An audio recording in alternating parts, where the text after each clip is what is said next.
The champagne glass in my father's hand caught the afternoon light as he raised it high, his eyes glistening with tears of joy while making a toast to my sister Madison's unborn baby. The problem wasn't his emotion or even the beautiful speech about finally becoming a grandfather.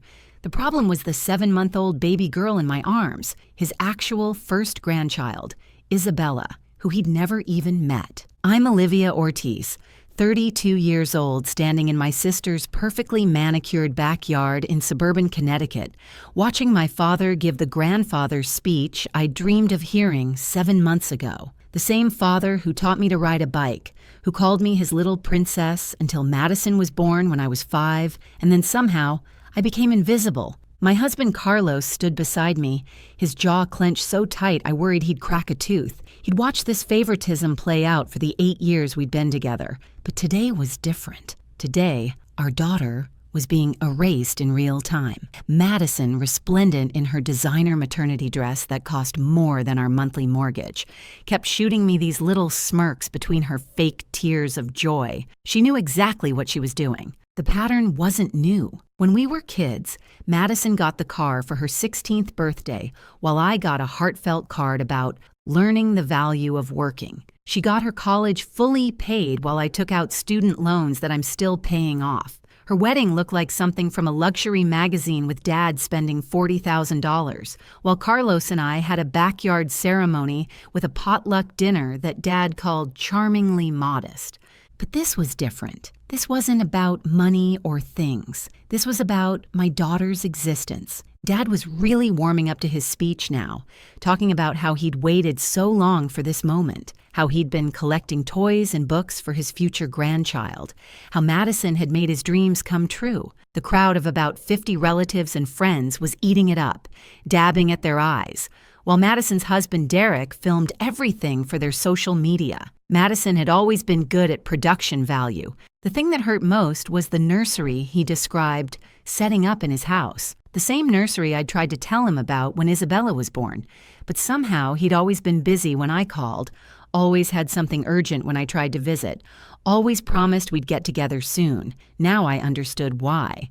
Then came the moment that changed everything. Dad turned to me with that patronizing smile I knew so well and said those words that would haunt our family gatherings for years to come. He raised his glass toward me and asked loudly enough for everyone to hear when it would be my turn to make him a grandfather. The backyard went silent. Even the birds seemed to stop chirping. Carlos's hand found mine and squeezed. Isabella, bless her timing, chose that moment to blow a particularly loud raspberry, spraying strained carrots across my dress. A nervous titter ran through the crowd. I could have stayed quiet. The old Olivia would have just smiled and deflected, maybe made a joke about someday or soon, but holding my daughter, feeling her little fingers wrapped around my thumb, something in me finally snapped. 32 years of being the good daughter, the understanding sister, the one who never made waves. It all just crumbled. My voice came out steady and clear, carrying across the yard with a strength I didn't know I possessed. I told him it had been my turn 7 months ago when Isabella was born, that he'd been invited to the hospital, to her coming home party, to her christening, that his favorite daughter had thrown every invitation in the trash. Madison's face went through a transformation that her Botox couldn't quite hide. The smirk disappeared, replaced by wide-eyed innocence that she'd perfected over years of practice. But I saw the flash of panic in her eyes. She hadn't expected me to speak up. Not here, not now, not in front of everyone. Dad's champagne glass tilted, spilling golden liquid across his dress shoes. His face went from confusion to disbelief, to something that looked like the beginning of understanding. But Madison was already moving, already talking, already spinning the narrative with her silver tongue that had gotten her out of every consequence she'd ever faced. She called me dramatic, said I was making things up for attention, that I'd never sent any invitations. The gasps from the crowd fueled her performance, but what she didn't know was that I'd finally started keeping receipts. And that wasn't even the worst thing she'd hidden from him. 10 months before that disastrous toast, when I was 3 months pregnant, I'd told Madison about my pregnancy. We were having lunch at her favorite overpriced salad place, the one where she always insisted on meeting because she knew I couldn't really afford it, but would never admit it. I was nervous but excited, placing my hand on my still flat stomach as I shared the news that Carlos and I were expecting. Her reaction had seemed perfect at the time. She squealed, hugged me, even cried a little. She immediately volunteered to tell Dad, saying she knew exactly how to make it special for him. I should have known better. Madison never did anything that didn't benefit Madison. The weeks that followed were filled with strange absences. Family dinners happened without me. Always, when I supposedly had work conflicts I didn't remember mentioning. Dad's birthday celebration moved dates without anyone telling me until after. Sunday brunches at his country club became Madison-only affairs because, according to her, I'd said I was too tired from pregnancy. What really happened was a masterclass in manipulation. Madison told our relatives I was going through a difficult phase, that the pregnancy was making me antisocial, that I'd asked for space. She painted herself as the concerned sister, desperately trying to include me while respecting my wishes for distance. Our Aunt Helen later told me Madison would lower her voice conspiratorially and mention how worried she was about my mental state. The baby shower planning started when I was 5 months along. Madison insisted on organizing everything, said it was her gift to me. She created a Pinterest board, a group chat for planning, even a spreadsheet for RSVPs. Everything looked perfect on the surface. She'd send me screenshots of her discussing dates with Dad's side of the family, showing how involved she was making everyone. But the RSVPs never came. Dad was always suddenly busy on the proposed dates. Our uncles had last-minute business trips. Cousins had kids' recitals. The shower kept getting postponed, rescheduled, reorganized.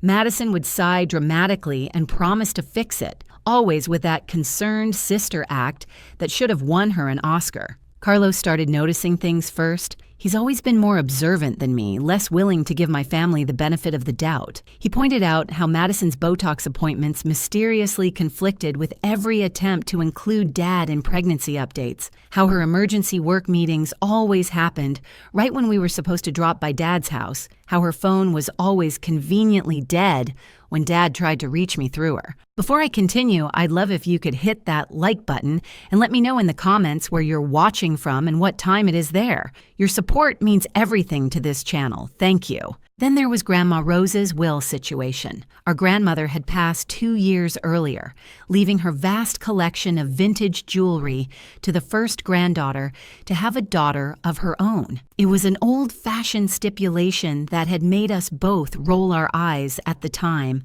but Madison had convinced Dad to let her safeguard the collection at her house, claiming I'd told her I wasn't interested in old family heirlooms, that I'd called them outdated and dusty. Once Isabella was born and the inheritance technically became mine, Madison had already been selling pieces for months. The recipes were another issue entirely. Grandma Rose had run a successful catering business for 40 years, and her secret recipes were legendary in our Connecticut town. She'd left them to both Madison and me, expecting us to share them and maybe restart the business together. Instead, Madison started a food blog called Madison's Modern Kitchen, where she posted those exact recipes, claiming she'd developed them through years of experimentation. The funny thing was, Madison couldn't actually cook. The woman once burned water trying to make pasta. So when she attempted to make Grandma's famous 7-layer chocolate cake for a live stream, it collapsed like a chocolate landslide on camera. The video went viral, but not in the way she'd hoped. Someone had commented that it looked like a mudslide at a construction site, and that became the top comment with 12,000 likes. Everything might have continued like this indefinitely if I hadn't stopped by Madison's house unexpectedly one day when Isabella was 6 weeks old. I'd been driving by after a pediatrician appointment and thought I'd try once more to bridge the gap. Madison wasn't home, but her housekeeper Maria let me in to wait. Maria had always liked me better, probably because I actually knew her children's names. While waiting, I noticed Madison's trash can was overflowing in her home office. Being the helpful sister I'd always tried to be, I went to compress it down. That's when I saw it. Right on top, barely crumpled, was the invitation to Isabella's coming home party. the one I'd hand-delivered to Madison to give to Dad, the one with the little pink footprints and the photo of Isabella's perfect little face. But it wasn't just one invitation. As I pulled that one out, I found another beneath it, and another, the hospital announcement, the christening invitation, the professional photos I'd sent for Dad's office. All of them were there, thrown away like garbage, some still in their unopened envelopes. My hands shook as I pulled out my phone to document everything. This wasn't neglect or forgetfulness. This was deliberate, calculated erasure of my daughter from my father's life. The jewelry discovery happened by accident. Derek, Madison's husband, had innocently mentioned at a family barbecue how nice it was that Madison was selling some old jewelry to help fund their nursery. He showed me photos on his phone of the pieces she'd listed online, asking if I thought the prices were fair. My blood turned to ice when I recognized Grandma Rose's Art Deco engagement ring, the one worth $30,000 listed for $3,000 on a resale site. The collection was technically supposed to come to me once Isabella was born. 23 pieces of vintage and antique jewelry collected over Grandma's lifetime, each with a story, each with significance. But Madison had convinced Dad years earlier to let her safeguard them after Grandma's passing, claiming she had better security at her house. The emerald brooch from 1923 that Grandpa bought after his first successful business deal, the strand of pearls from their 25th anniversary, the diamond tennis bracelet she wore to my parents' wedding. Madison had been selling them off one by one, long before Isabella triggered the actual inheritance. What really burned was finding out she'd told Dad I'd said I didn't want any of it, that modern women didn't wear vintage jewelry. Me, who'd spent every Sunday as a child sitting at Grandma's vanity, carefully holding each piece as she told me its story. Me, who'd written my college thesis on the history of Art Deco jewelry design. Madison knew exactly how much those pieces meant to me, which is probably why destroying my connection to them felt so satisfying to her. The catering business situation was equally calculated. After Grandma passed, there'd been interest from several local restaurants in purchasing her recipes. We were supposed to decide together, but Madison told them I was too busy with my corporate job to care about a small family business. She sold 5 recipes to a chain restaurant for a fraction of their worth, then used the rest for her blog, adding insult to injury by barely modifying the names. But the blog itself was a comedy of errors. Madison might have had Grandma's recipes, but she had none of her technique. The infamous mudslide cake was just the beginning. Her attempt at Grandma's delicate macarons looked like colorful hockey pucks. The French onion soup somehow caught fire. The beef Wellington came out looking like something from a crime scene. Her followers started tuning in just to watch the disasters unfold. If you're enjoying this story and want to hear how everything unraveled for Madison, please take just a second to subscribe to the channel and hit that like button. Your support truly helps me continue sharing these stories, and it means more than you know. Carlos's cousin Miguel, a software engineer with too much time on his hands, offered to do some digital digging. What he found was a goldmine of deception. Deleted emails where Madison explicitly told family members I didn't want them at my baby shower. Messages to my boss during my pregnancy, suggesting I'd mentioned wanting to quit after the baby.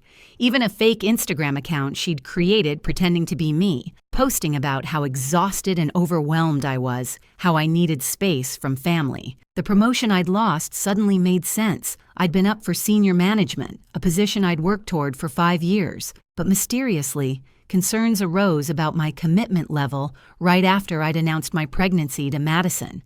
My boss had received an anonymous tip that I was planning to be a stay-at-home mom. The typing pattern in the email Miguel recovered matched Madison's other messages perfectly, right down to her peculiar habit of using ellipses instead of periods. She'd even stolen catering contracts from me. I'd started taking small jobs on weekends using Grandma's recipes, with her permission before she passed. Madison undercut my prices by 40%, telling clients I'd recommended her because I was too busy. 3 wedding contracts, 2 corporate events, and a year's worth of monthly dinner parties.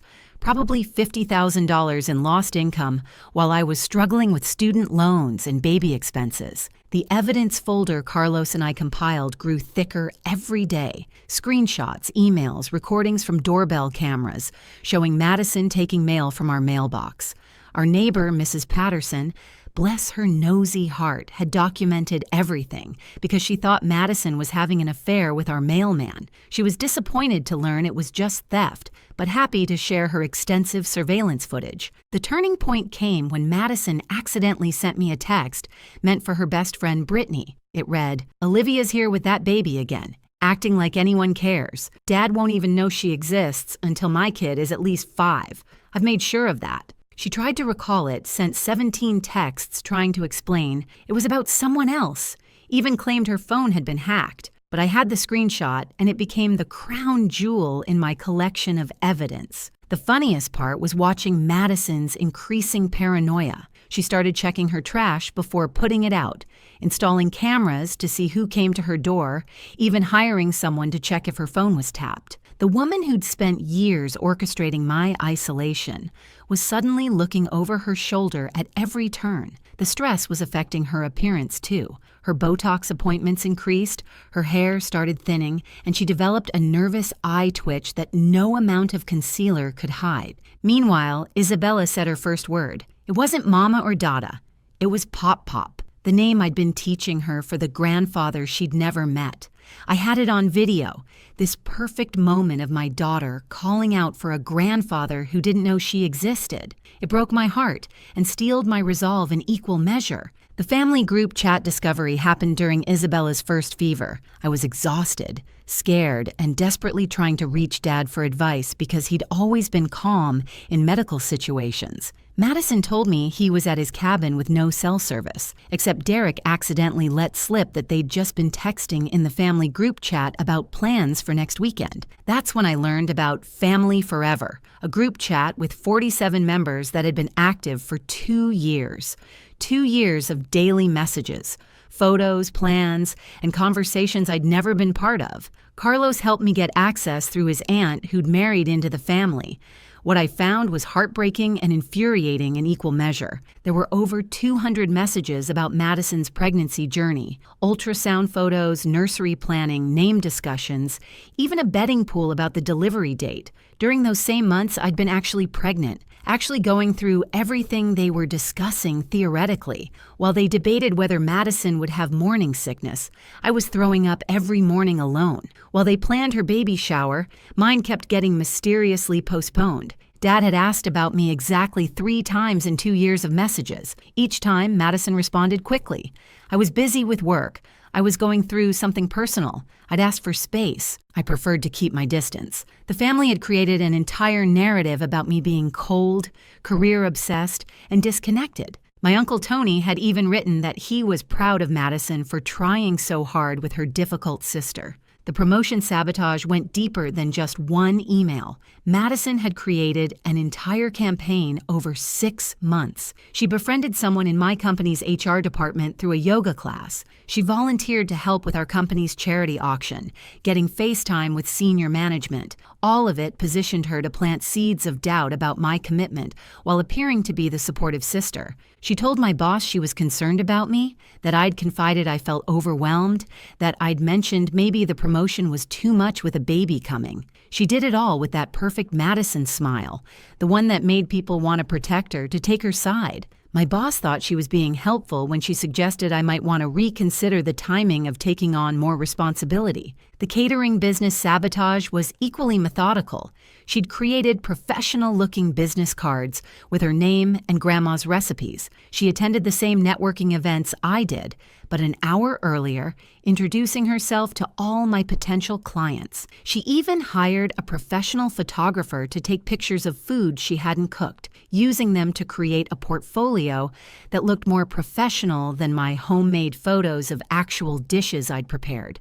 But technology was Madison's weakness, and it became her downfall. She didn't understand that deleted emails weren't really gone. She didn't know that her fake Instagram account's IP address could be traced. She had no idea that modern cars track location data, proving she was at my mailbox when mail went missing. Every digital footprint she left became another piece of evidence in our growing case. Miguel found something else interesting.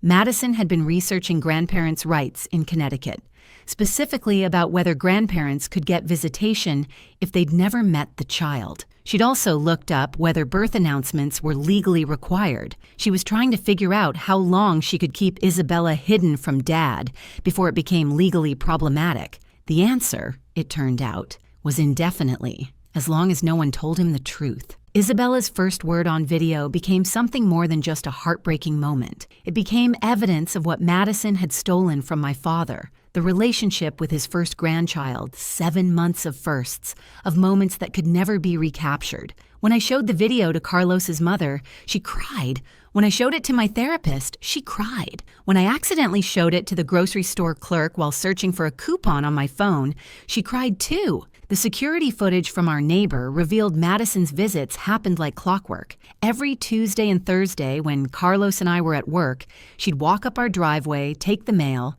sort through it in her car, and drive away with anything that looked important. Bills got through, junk mail got through, but anything personal disappeared. Birthday cards from relatives, Isabella's insurance cards, even her Social Security card had to be reordered. Then came the accidental text that changed our strategy. Madison sent it to me instead of Brittany again, this time complaining about having to maintain so many lies, about how exhausting it was to keep track of what she'd told to whom. She actually used the word exhausting to describe destroying my relationship with our father. That's when I knew the baby celebration was our moment. She was tired getting sloppy, and her pregnancy was making her feel invincible. Carlos and I spent hours planning our approach. We couldn't just dump everything at once. It had to be surgical, precise, each revelation building on the last until the full picture emerged. We needed witnesses, lots of them. We needed Dad to understand not just what happened, but why and how. We needed Madison to have nowhere to run, no story to spin, no way to make herself the victim. The plan was perfect, or so we thought. What we didn't account for was just how deep Madison's preparations went, or that she'd been planning her own reveal at the party. The collision of our two plans would create a scene that our family would talk about for generations, though not quite in the way anyone expected. The decision to expose everything at Madison's baby celebration wasn't made lightly. Carlos and I spent 3 weeks preparing, treating it like a military operation. We called it Operation Isabella's Justice, which Carlos thought was too dramatic, until I reminded him that Madison had literally erased our daughter from existence in our father's world. After that, he suggested we should have matching T-shirts made. Our first ally came unexpectedly. Cousin Patricia called me crying one night, drunk on wine and 30 years of resentment. Madison had apparently pulled similar stunts with her throughout their childhoods, culminating in Patricia's wedding photos mysteriously disappearing from family albums and being replaced with Madison's pageant pictures. Patricia was all in, bringing with her Uncle Tony, who'd started noticing discrepancies in Madison's stories about me. The photo timeline took 2 full days to create. Every single photo of my pregnancy, from the first ultrasound to Isabella's first smile, printed in high quality and arranged chronologically, each one labeled with dates and details that would be impossible to fake. The kicker was that many of them included timestamps from hospital equipment and medical records that Madison couldn't claim were photoshopped. Carlos's family became our secret weapon. His mother, a retired paralegal, helped us organize the evidence like a legal case. His sister, Rosa, a social media manager, created a digital presentation that could be pulled up on any phone or tablet. His brother, Marco, who worked in security, helped us retrieve and authenticate all the surveillance footage. The Ortiz family had adopted me completely, and they were furious about what Madison had done. The video compilation was the hardest to watch. Doorbell camera footage of Madison stealing mail, security video of her taking the invitations I'd asked her to deliver, even a clip from her own Instagram story where she'd accidentally filmed the hospital bracelet from Isabella's birth in her trash can.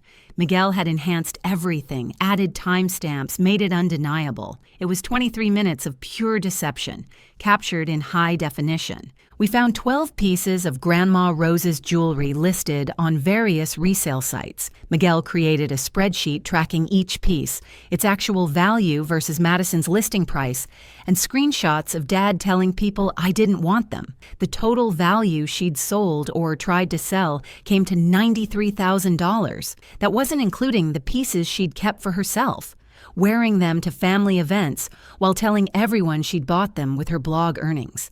The stolen recipes were documented meticulously. We had Grandma's original handwritten cards, photos of them in Madison's possession from her own social media, and side-by-side comparisons with her blog posts. The best part was a video Grandma had made 2 years before her death, explicitly stating the recipes were for both her granddaughters to share equally. Madison didn't know that video existed. Nobody did, until I found it on an old tablet in Grandma's things that Dad had asked me to go through. Practice runs were essential. Patricia pretended to be Madison, trying every possible deflection and excuse we could imagine. Uncle Tony played Dad, going through cycles of disbelief, anger, and disappointment.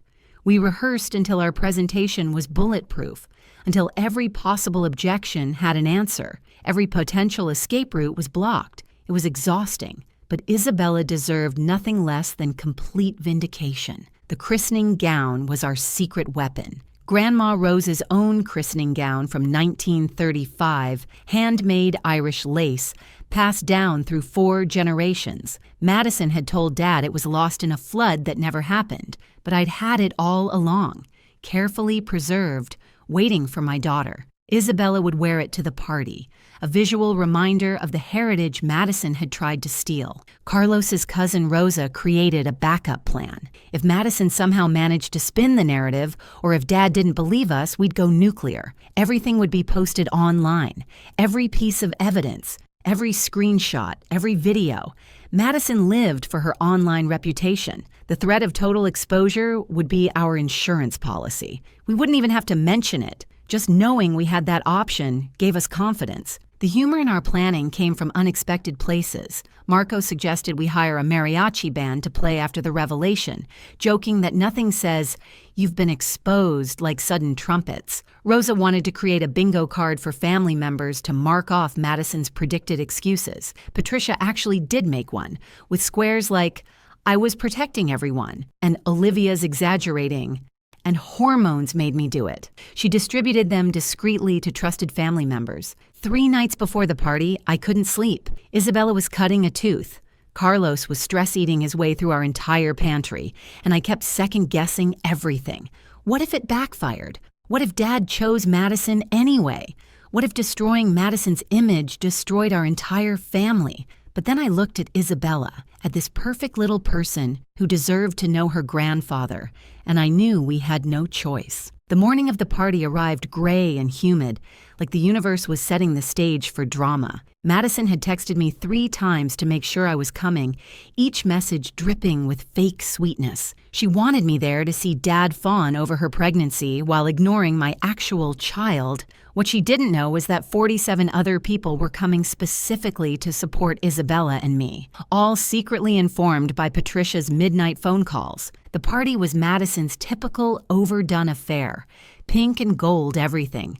A candy bar that cost more than most people's monthly groceries, a professional photographer, and even a videographer to capture what she thought would be her perfect day. The irony of her hiring someone to document her own downfall was not lost on me. Carlos whispered that we should ask for a copy later. When Dad asked when it would be my turn and I delivered that practice line about 7 months ago, the silence was deafening. Madison's laugh, high and forced, tried to break the tension. She actually said I was making a joke, that everyone knew I was childless by choice, focused on my career. That's when Isabella, my perfect daughter with impeccable timing, reached out and grabbed Dad's tie, looking him directly in the eyes and said clear as day, "Pop, pop." Dad's face went through a transformation I'll never forget. Confusion, recognition, realization, and then something that looked like physical pain. He reached out instinctively toward Isabella,